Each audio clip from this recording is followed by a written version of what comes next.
Welcome back to the Happy Viking Workshop, the most outlandish workshop in all of YouTube.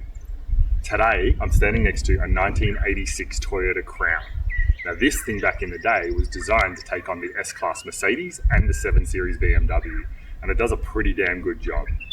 As you may be able to see, we've actually driven right into the outback of Australia to come and grab this thing.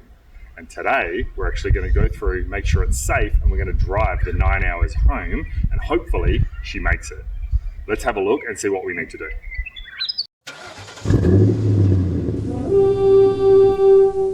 So our journey begins in Newcastle, New South Wales, and we're going to head out to Cobar, which is about 675 kilometres.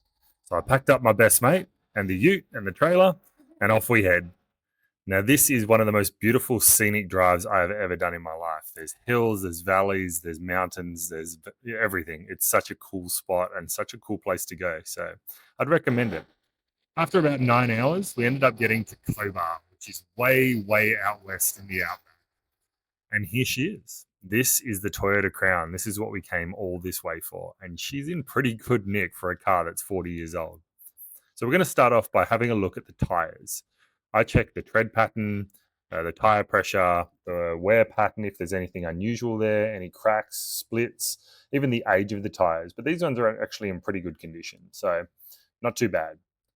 I checked the headlights, both the high beam and the low beam, and we want to check the indicators as well, left and right, front and back. We want to make sure that we can be seen on the road, obviously. It's a safety thing for sure. This seems all to be working really well. How good do these taillights look, by the way? I reckon this is one of the best features of this car. Under the hood, I'm going to check for the oil. Now we're going to have a look at the color, the smell, and the oil level as well. I'm looking for any discoloration, any sludge, any milkiness, anything in the oil that might suggest that something's there that shouldn't be. And if the oil level's low, well, I wonder where it's gone. But this actually looks really good. The oil's looking really good. Next is the belts. So the serpentine belts or the drive belts, I'm looking for any cracks or splits, any fraying, any misalignment, any excess movement in the belts. I'm not sure how old these ones are, but they actually all look in really good nick, especially if they're the original ones. It's amazing. Radiator hoses. Again, any cracks, splits, I squeeze them a little bit and check for any real mushiness or softness, and make sure that all the clamps are tight and looking good as well. These all look pretty good, these radiator hoses. I've got a few spare just in case. Next is obviously the radiator. Now we want to have a look under the cap. This doesn't look great. This is a fair bit of rust in this radiator, and the fluid looks more like water than actual coolant. Have a look in the overflow tank, and Jesus, that is not good. There's not much we can do about it here, but definitely want to flush that out later. And even the radiator looks like it's had like a patch job or 3 here at some point. So next is the battery. This is also not good. It's just floating around and the battery's way too small. So luckily I bought a spare one with me. It's not a new one, but I know that it's charged and I know it works well. So put that one in, put the clamps back on. Power steering fluid.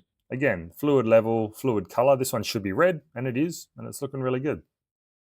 And brake fluid as well. Make sure that the fluid level is right and the fluid color is the right color, which it is. Also want to make sure that there's washer fluid in there as well. It gets real dusty and real buggy out in the country back. I put in some injector cleaner because why the hell not? I go inside, have a look and make sure that the indicators are working, both right and left. And then I also want to check the hazard lights too, to make sure, just in case we break down at some point, that we can let other people know. And there we have it, ready to hit the road. They're the checks that I like to do before I go on any big road trip, but especially when I'm driving a 40-year-old car that I actually don't know anything about. I've only literally just picked it up. She seems fine, and in a later episode, we're going to go through and actually do a full service top to bottom and change all of the fluids and flush everything out. But for now, we've got to get on the road and get back the 9-hour trip back to home because we've got to go to work on Monday. Let's get on the road, see how we go. Hopefully she makes it. Come along with us. This was obviously a plugged job that was done before, and it is busted. It is not looking great.